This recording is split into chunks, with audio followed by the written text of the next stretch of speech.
I'm Allison. And I'm Rube. And this is Digital Nibbles.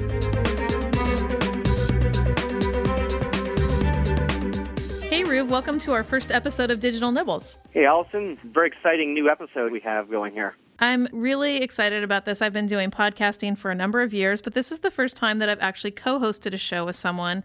And what better co-host than you for something about the cutting edge of technology? Thank you. And I'm very honored to join you as a longtime fan as well. You know, when you and I talked about this, just to let the audience know what they're listening to here on this new podcast program, we really wanted to capture some insight into what was going on in technology today. The foundation of that is cloud computing, because that's where we spend a lot of time, but transcending to other areas of technology. Do you want to just tell the audience a little bit, Reuben, about what your goals are in terms of the topics that we're going to cover and the type of content that we plan on bringing to people? You know, I think that one of the things that we share is our travel schedules, in the sense that we cover a lot of the planet, and through our travels, we really get to interact with a lot of people and get a feel for kind of the pulse of what's happening within the broader technology and IT scene. And I think that part of what I'm looking to do as part of the show is to share some of my experiences with our audience and the public at large. I think between the two of us, we talk to probably more people than most around what's going on in technology transformation. I think that you and I will have the ability to bring some unique perspectives to the show. And what I wanted to do for our first interview is actually bring one of my coworkers on, Regine Skillern, who's the director of cloud computing for Intel. She's going to talk a little bit about Intel's perspective on cloud and what's been going on at Intel. Yeah, and I think that John Knieve from Facebook, who is the principal program manager, as part of a project he's working on, Open Compute, really sort of dovetails into some of the things that Regine is doing at Intel. I think that this first episode is going to be a hard one to beat, but it's certainly going to be an interesting one. All right, well, let's get started then. Let's do it. We have an exciting guest for our first episode. Her name is Regine Skillern, and she's the director of cloud computing for Intel. She was nice enough to come and join us, so please welcome her. Regine, thank you for joining us today. Very excited to hear what you have to say about Intel's view of cloud. Glad to be back, Reuben. Thank you. One thing that I wanted to talk to you about, Jason Waxham recently wrote a blog about cloud computing. And, one of the observations he made is, 15 years ago, cloud would have seemed like science fiction. In fact, sometimes when you see movies like Matrix, you get a sense that cloud computing might have been something that led to that alternate reality. What do you think now, when you're on the cusp of helping drive a major transition in data center technology? What is it about cloud that makes it so captivating for people? And why do you think that this is such a big deal in terms of the way we deliver technology, not just from a data center perspective, but to every client device on the planet? I think what's exciting about the market is we spent a lot of time in the years past arguing about, is it a hype, is it a trend, is it real, is it not? And I think what's exciting about looking forward is people have really come to the conclusion that there's real technology here. And whether you're a business environment building out cloud solutions, you're going to manage to save yourself in terms of your operational and capital expenditures. You're going to reduce your costs. You're going to have a platform that will enable you to provide your products and services to more people around the globe through easier cloud-based services. So you, as a business, you have opportunity. And then as a consumer, we now have the opportunity to drive to both the business consumer and the recreational consumer not only access to whatever matters to them anytime, anywhere, but having those cloud-based services customized based on whatever unique way they want to access it, whether it's their mobile device, whether it's sitting on a beach cruising the web, or they're sitting at their laptop in their office. The cloud extends this kind of data and capability to more people in more fashion, and it's really becoming real as we look into 2012. And I think that's what's exciting is we're getting past that hype trend and really starting to look at the efficiencies and benefits.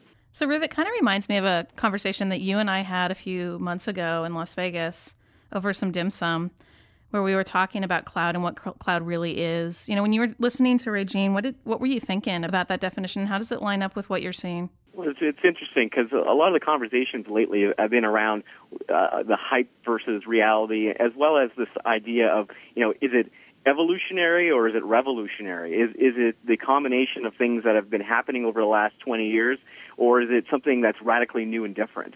And I think that sort of hits at the heart of it a little bit. And I'd be interested to hear Regine's sort of take on that. And I think cloud can be both. I think there are a lot of people who've taken an evolutionary approach and whether they are optimizing infrastructure that they've already built out to provide cloud-based services either to their own environments or to customers externally.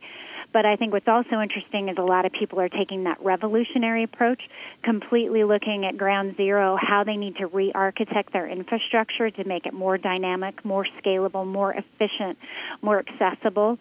And I think, both approaches, whether it's kind of an evolutionary path through virtualization or this revolutionary approach through building out this highly scalable, massively capable, and more operationally efficient infrastructure, both are good. And I personally think that longer term, when you really get to the heart of what's at this cloud infrastructure, you're going to see more of the dramatic improvements from the scale-out infrastructure evolving in the business world. Interesting to note that there is this sort of dichotomy in the industry where you have this group of people who are saying, it's all about the legacy. It's all about taking what I have and trying to make it fit within this context of cloud. And then you see sort of the other side of the spectrum where you have these companies who are sort of building from the ground up or from a bottom-up approach where you have a guy or a person who has a problem in a credit card and goes to the cloud to get it solved. The debate, I think, in some realms is where the real, sort of money is, and whether that's the legacy side of things or it's the greenfield opportunity, the guy with a credit card. What's interesting is it's got to be both, right? Because not everybody can start from scratch like some of these big internet data centers or emerging companies that have grown from small to large like your Facebooks and your Twitters, right? Not everybody has the luxury of saying, I'm going to go out and build a data center and do this in a really future-forward advance. There are a lot of companies that, as they bring cloud into their environment, take the financial companies or many industries, right, that will never be able to jettison legacy. So, as companies, we need to look at both, and I think there's going to be opportunity for people to make good money and good business and better products and services and technologies as we do both. Because as more, enterprise private cloud today is near zero.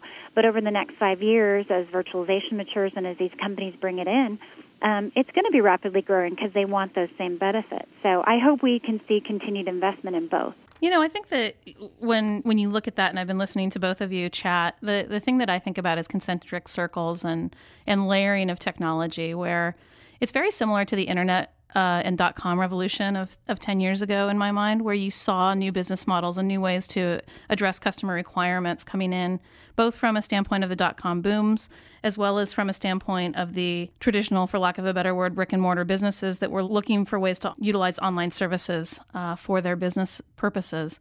And in cloud, I see something somewhat similar where the underlying infrastructural environment will evolve over time and will make sense over time. But from a standpoint of service delivery, I think that that's where you see both the traditional banks and, large established Fortune 500 companies, as well as new startups looking for ways to deliver capabilities that customers want in a way that wasn't possible without this technology. And I think that that's something where I think that there's an incredible amount of innovation as a second layer of cloud. It's interesting.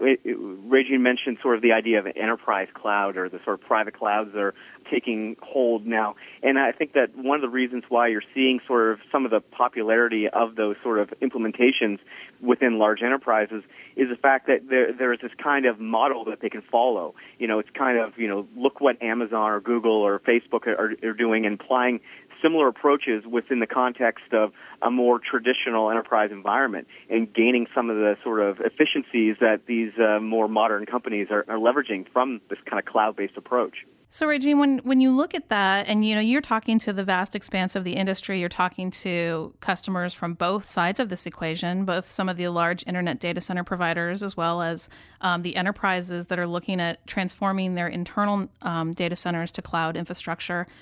What are the primary challenges that rise up in terms of getting there? And are they the same challenges regardless of who you're talking to? I think the challenges are unique. We've had the privilege, Intel, working with, the largest public cloud providers and in the world, and a lot of their challenges are around extreme efficiency and maximizing their service and performance with extreme efficiency to manage their costs because they're building out at such scale and they're building out so rapidly.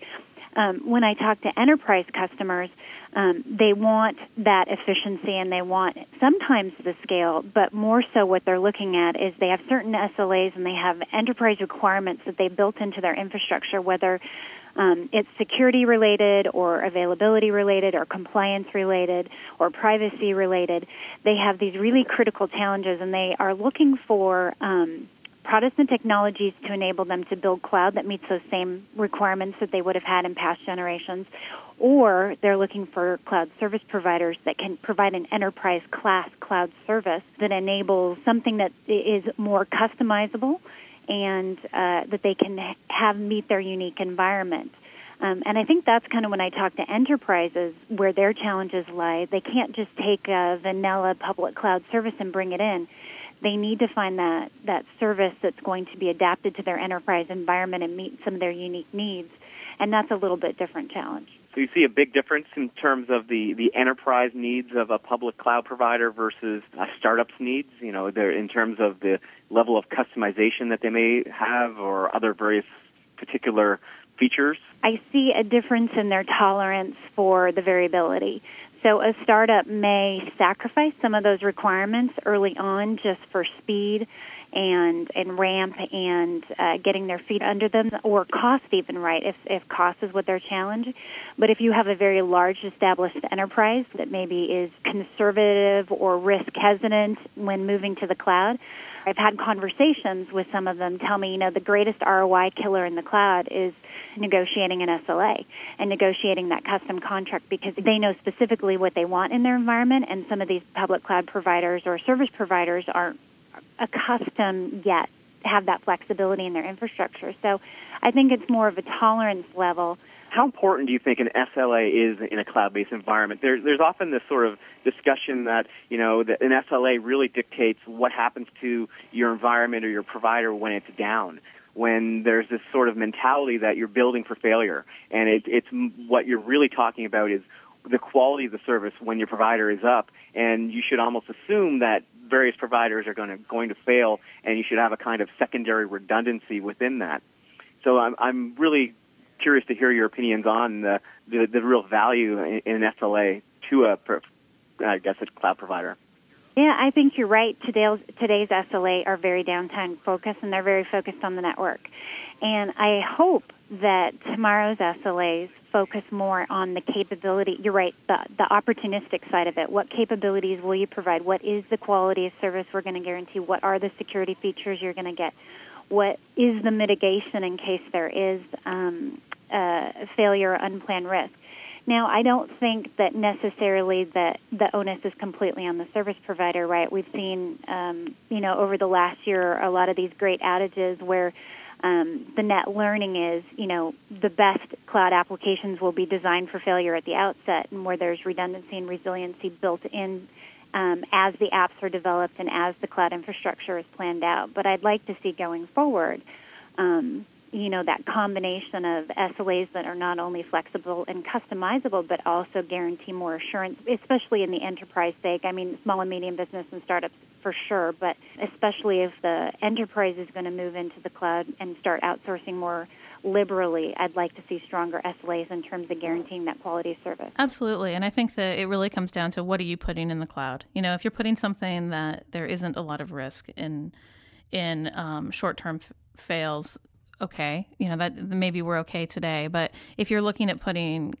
customer resource management, anything that's going to have real impact to the business, if you're putting it in the cloud, you need to, and I think you're right, Riven, it's a different type of SLA, but it's also the security protocols to make sure that the data is secure no matter where it is. It's making sure that there's transparent management associated with that data so that customers can be assured that they're not losing anything along the way.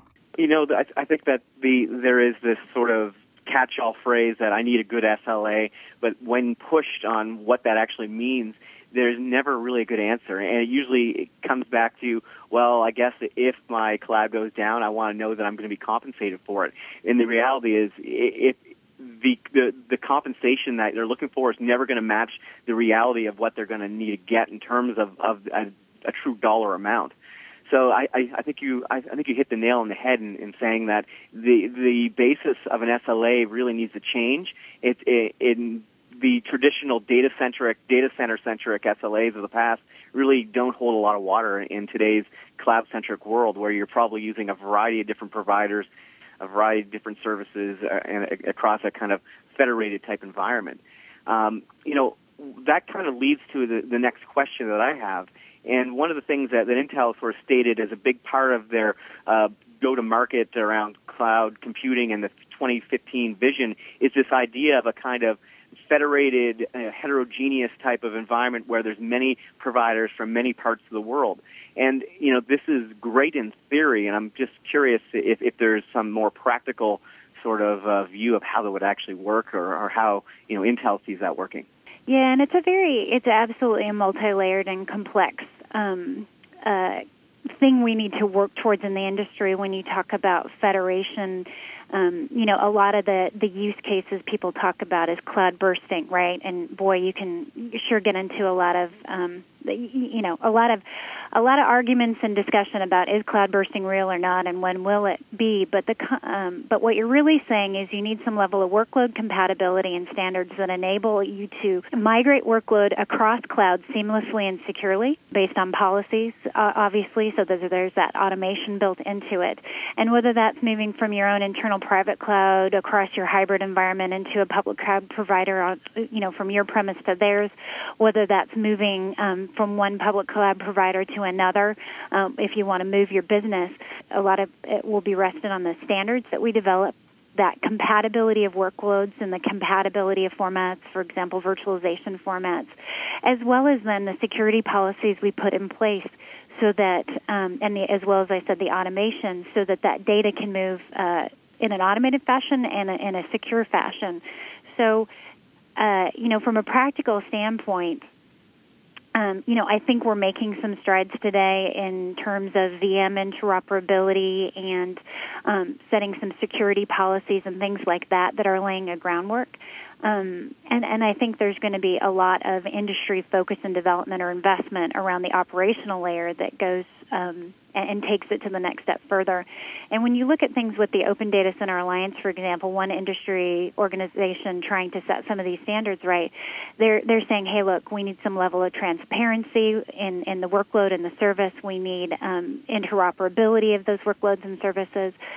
We need a common way to manage across that environment. And those all become pieces to that greater federation puzzle. So, do you want to give a perspective on what the latest is there? You haven't talked about ODCA in a while, and I know that they've recently come out with some new perspectives on adoption of cloud computing, as well as directions around requirements for cloud computing. How does this tie into the broader conversation we're having today? How it ties into the broader conversation is it's now over 350 companies around the world who've banded together saying, hey, look, this is real, this is important, and we need to work together to solve some of these challenges. And this organization not only quadrupled in size, but they delivered meaningful output to the industry, and within just a few months had vendors and solution providers responding against those solutions. I think when people said, yes, there is a need, and that's why so many people banded together so quickly. And people said, yes, it continues to be a priority by most of the major hardware and software and virtualization vendors joining in on this effort to make these requirements into real solutions. And they're acknowledging that it's complex. I mean, that's why it takes 5 working groups and hundreds of people to break down this problem into chunks that can be concrete, actionable, and materialize into solutions today and over the next year or two. And when you look at, you mentioned the industry working towards providing those solutions, how does the Intel Cloud Builders program come into that?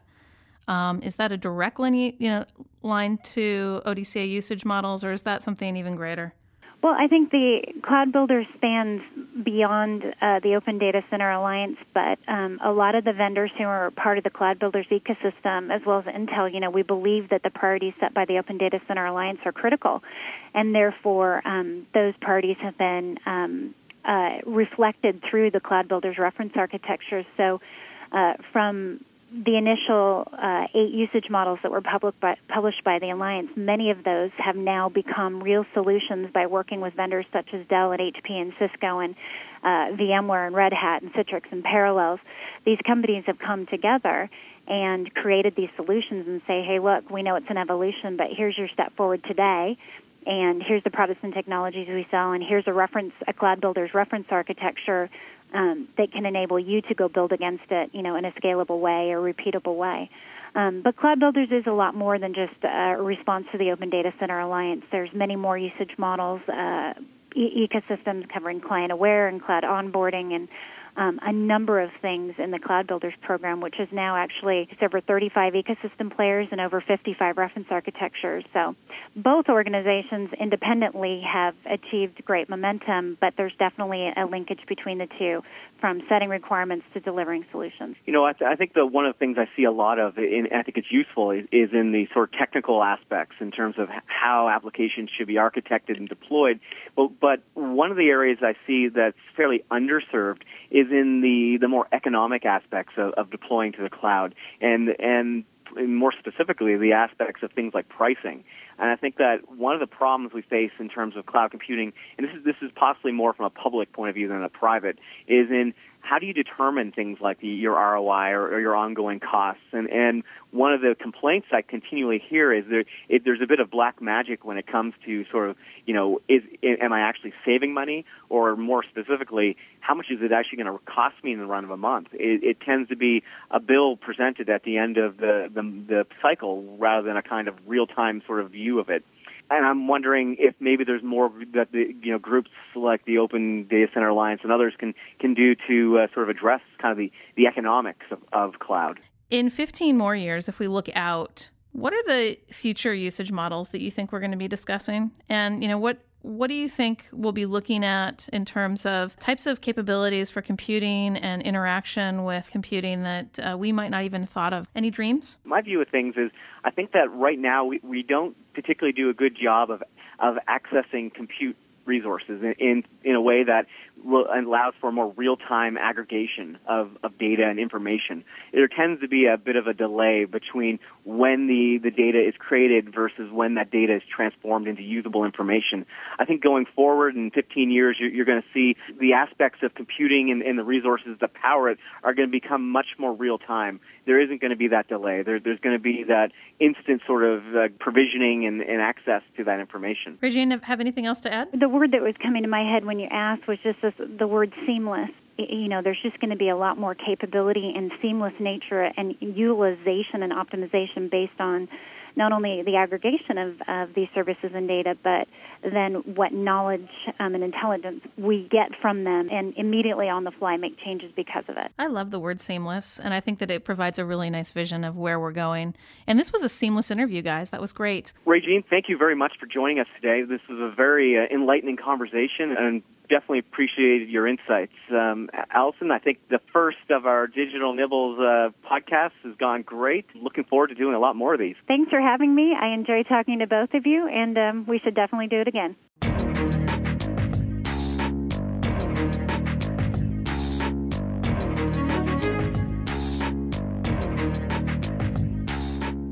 So that was a very interesting interview with Regine. Interesting stuff going on at Intel and in the broader community. Yeah, I think it's interesting to juxtapose Intel and Facebook. Facebook's doing some really interesting things with data center transformation and cloud computing with their open compute. Let's jump into the next interview with John Knieve. Let's go get him.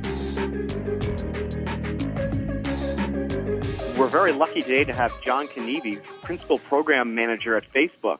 He's been very involved as one of the lead program managers as part of the Open Compute Project, a new initiative Facebook has been spearheading around hardware architectures in the data center.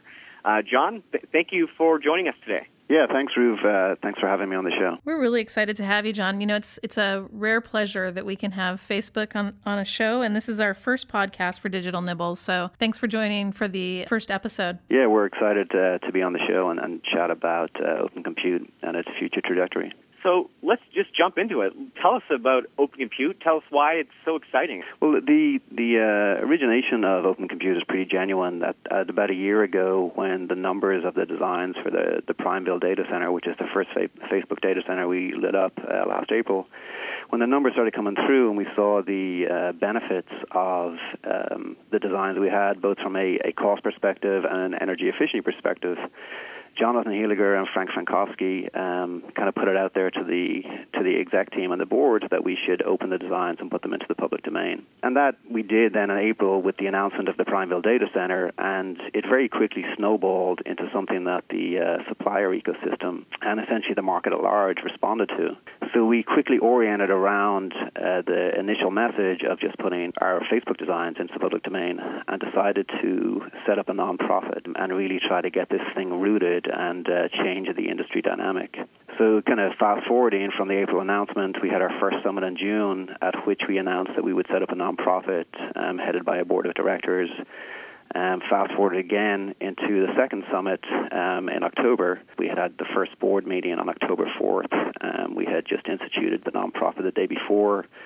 The board is made up of a pretty stellar cast of characters that are, a composition of, I would say, industry luminaries and people who are really embedded in the data center space from a cloud perspective. The makeup is Andy Bechtolsheim from Arista Networks, who also chairs the incubation committee, Jason Waxman from Intel, Don DeWitt from Goldman Sachs, Mark Roenick from Rackspace, and then Frank Frankowski from Facebook. So people who are really invested in the idea of standards and technologies across the cloud space. At the most recent summit, Bechtolsheim presented, and he kind of coined it in that, for years the enterprise has been dealing with an idea of scale, but across a supplier ecosystem that was selling various different proprietary aspects and builds, where the scale compute crowd had the resource and kind of the insight to not go down that path and look to the designs at a lower level and actually bring in engineers across the mechanical, thermal, electrical layers to think about the designs at a scale layer. And Facebook then, of course, took those designs and that idea and put it into the public domain, which is the essence of what Open Compute is.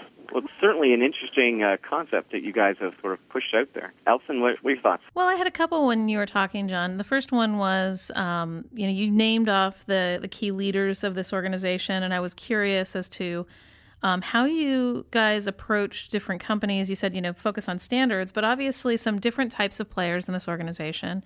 And then the second question that I have is, obviously, companies can leverage Facebook's key learnings quite a bit, and there's a lot of benefit to the broader industry from that. But what does Facebook get out of creating Open Compute, and how do you guys win from this? Well, I think, just on the standards question, the poster child for that would be the Open Rack specification, and we had a technical workshop at the summit around the Open Rack, and this was really talking about a mechanical standard for whatever type of units you want to put into it, and a standard around power distribution as well. Traditionally, you have seen some level of differentiation in the hyperblades or in the blade space across kind of how the mechanical racks are designed. And that's really non-needed differentiation. The term that was used by Andy Bechtolsheim at the summit was gratuitous differentiation, benefiting the suppliers more than the customers. So Open Compute kind of has this ability to normalize those type of designs where they're not really adding value to the customer. They're really causing more of a headache from a management and operational point of view. So that's kind of the first layer, I think, that Open Compute can focus on. And then from the Facebook feedback loop perspective, the start of Open Compute was pretty genuine. It was really just, a set of numbers that looked really good from a cost efficiency and energy efficiency point of view. And the essence of Facebook is about transparency and sharing. So we just thought it would be a good thing to put those designs into the public domain. And since then, it's snowballed to become what it is today, which is kind of the nonprofit entity.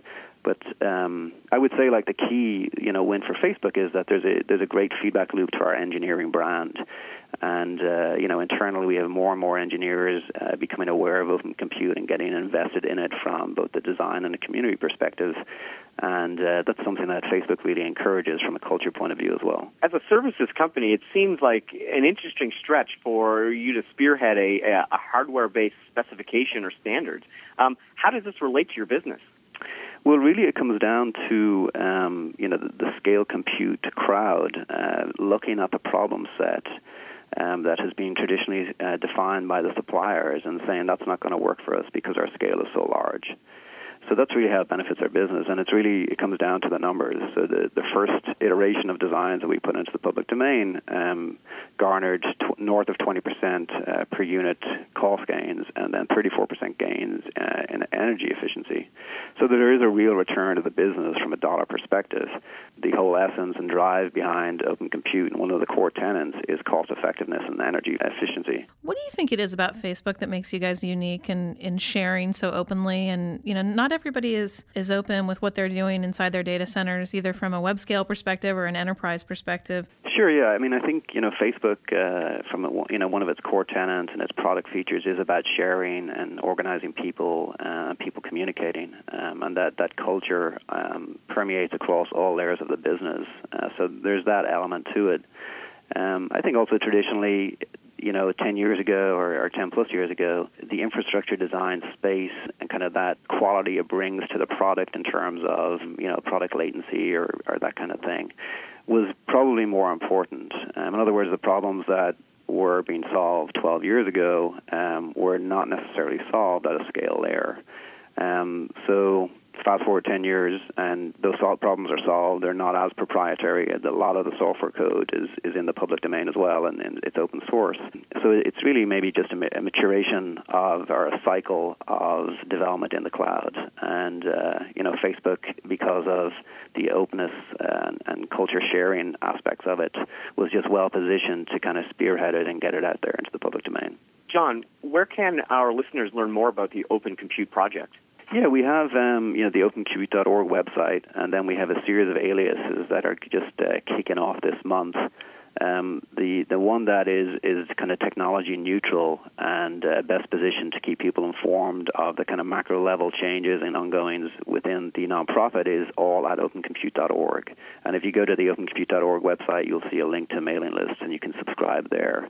And things like the board of director meeting minutes, changes in the incubation committee or graduations from the incubation committee to fully blown project status, will be communicated via that alias.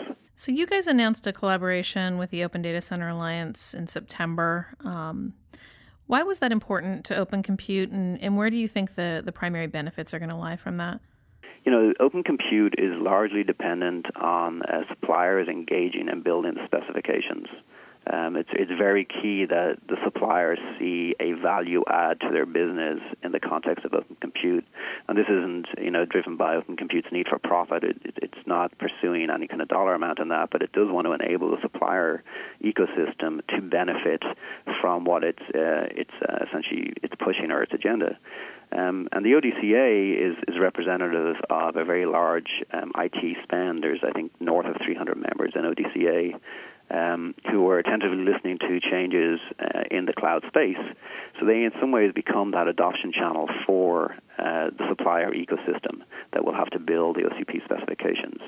So it's a really key, important partnership for us in that the IT spend that the ODCA represent is very attractive to the supplier base. What are your metrics for success? How do you know when this is, you've achieved your goals? And maybe what are those goals? Like, where are we heading? Yeah, it's a good question. And, a lot of the last 12 months has been kind of this snowball effect. And we're getting better and more mature around our thinking with regard to what Open Compute is and what we think success is. But we generally kind of work in chunks. And what I mean by that is, initially we went to announce back in April about the designs and the Primeville data center. We matured our thinking to thinking this is a needed nonprofit because the response from the supplier ecosystem was so loud. And then we moved to setting up the board, which we did in 3 months. There's a lot of legal ramifications and kind of conversations you got to go through to get the likes of Intel and Arista Networks and Rackspace on board and comfortable with the legal arrangement of OCP. So it was kind of the next chapter, as it were. The chapter that we're in right now is really community building and orienting around the community.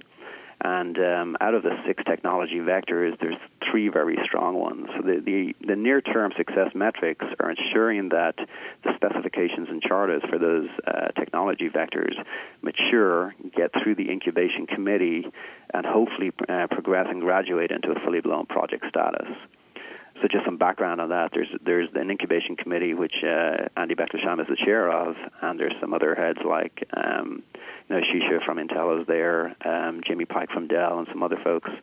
And they review each technology vector from a criteria perspective. They need to have specifications. It needs to be seen as something that is on some level a standard and that kind of thing. As that's reviewed, they get to a point where they petition the board to pass a resolution for that technology vector to go into fully blown project status. And that's kind of a signal that we've been successful in orienting both the supplier community and the enterprise community around that particular technology vector, meaning it will be a success from a market point of view. And when you look at the groups that you just kicked off within Open Compute around particular topics that you mentioned earlier in our interview, what is the next milestone in your mind from Open Compute, and what should our listeners be looking for? Well, it's really around those 3 technology vectors that I mentioned. Largely speaking, that's the Open Rack specification and design. Then you have hardware management or systems management, which is another technology vector, and that's being headed by Grant Richards of Goldman Sachs.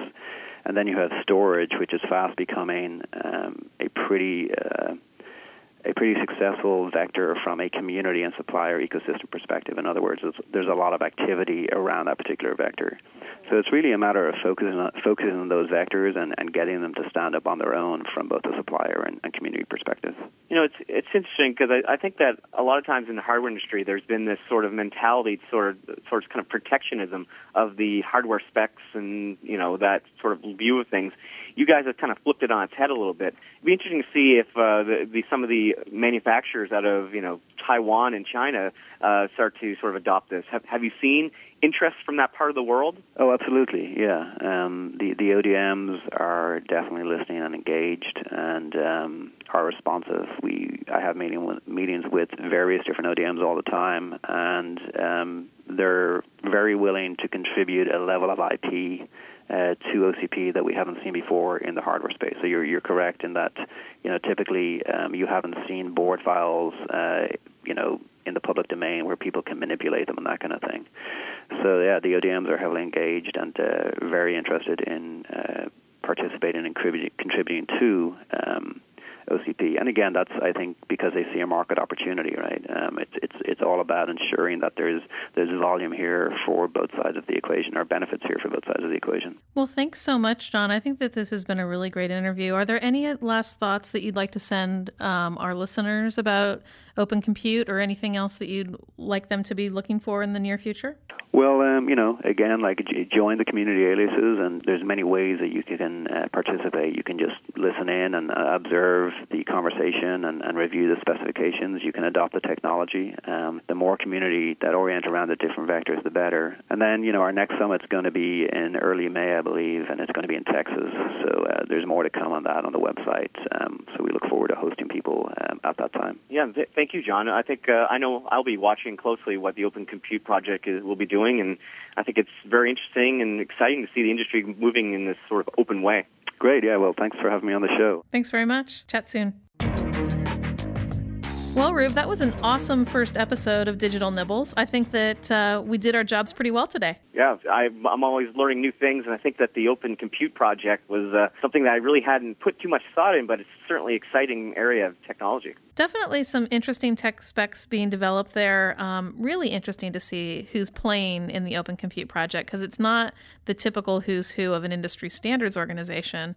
We do have a couple things that we should cover with the audience. If you've liked what you heard today, please go to www.digitalnibbles.com and find out more about the program and find out about upcoming episodes. You can also find out more about your hosts, Allison and Ruve, and we'll continue a dialogue there. And then, of course, Riv, you've got a Twitter handle, I think. Yeah, it's at RUV. I share a lot of my insights, my various opinions. Happy to share them. You know, I am a little envious of your 3-letter Twitter handle. Mine's a little bit longer, but you can catch up with me as well at Tech Allison. We'll be on Twitter and online talking about observations on the cloud, and reach out to us about ideas about future episodes. Well, enjoy your travels around the world, Riven. We'll catch up on our next episode, and we can catch up on where we've been. Allison, this was a great first episode. See you next time. For those of you listening in the audience, thanks for joining us today, and please come back soon.